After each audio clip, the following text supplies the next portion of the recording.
Right, good morning all. Farouk here from Scolified Dads. Let me jump straight into this. It's 2023.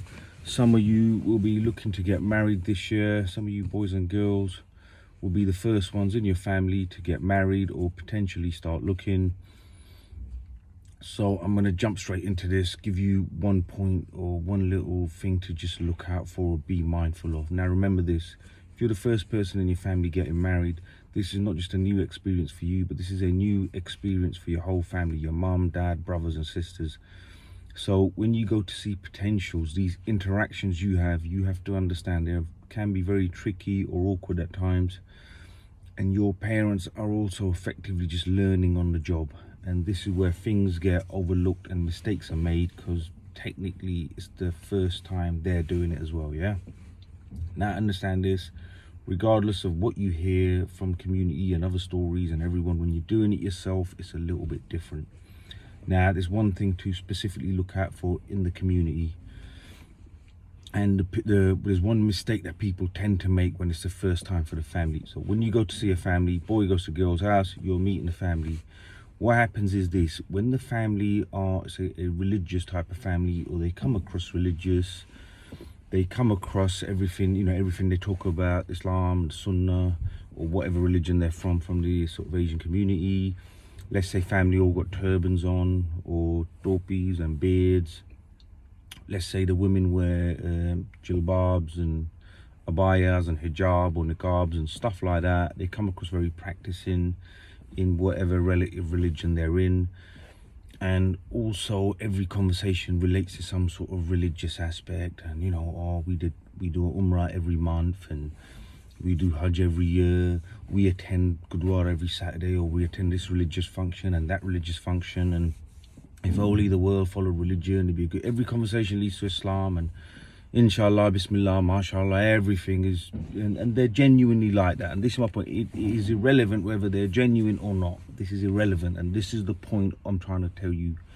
Because of that, what happens is people automatically, subconsciously drop their guard down a little bit, and that's where they go wrong.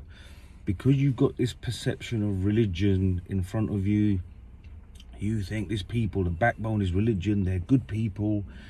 You people tend to drop their guard, and once you drop your guard, you start overlooking certain things. So you may have certain red flags that you've seen, there's things you're not sure about, but because you think, well, they're nice religious people, they're a lovely religious family, yeah, it must be me, it must be us. Mum and dad think, nah, it must be us, they're decent people.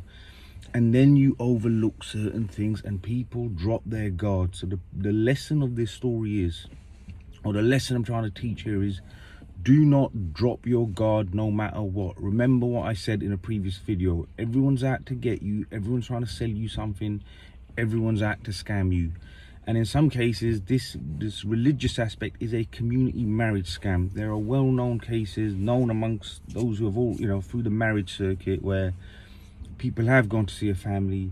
In the house, people are wearing turbans or topis or abayas and niqabs and all this sort of thing. The whole family appear like that. Boy, girl get married, for example, and after the marriage is done, it's over the line, you're married. Guess what? You notice that these jilbabs, hijabs, abaya, niqabs all disappeared. Turbans have disappeared. No more topis. Slowly, and you think the persona that was presented is no longer there. And in some cases, this is specifically done to bring your guard down, to drop your guard, to get it over the line. It is a marriage community scam. So the moral of the story is this, the lesson here, do not drop your guard just because they appear religious, yeah? Or they wear religious clothing. And the other thing I'll say is this, what was I saying? The other point is this, do not drop, if you're the boy or girl getting married, remember, be fussy. Be picky, question everything. If you're not feeling it, boys, you know what you got to do, have your samosas and run. But be picky, be fussy, ask the questions. You've got a gut feeling, don't just brush it under the carpet. And remember this, when you get to family court, yeah, God forbid you never have to and you never get there, that's why I'm doing this, yeah? If you end up in family court, let me assure you, there is no religion in the family court. There are practicing people of all religions do completely against what the religion tells them when it comes to family court. Beard, topi, jilbab, hijab, niqab, everything out the window. They're first in the line in the family court. to, you know, try and do damage, mate. They don't care. Family court, no one cares. When it goes wrong, I assure you, there will be no religion, Islam, Sunnah, what the, you know, what the Gurdwara says, what the Mandir, no one cares. When it gets to family court, it's game over, mate. There's no, it's just acrimony. That's it. It's horrible. So just remember that.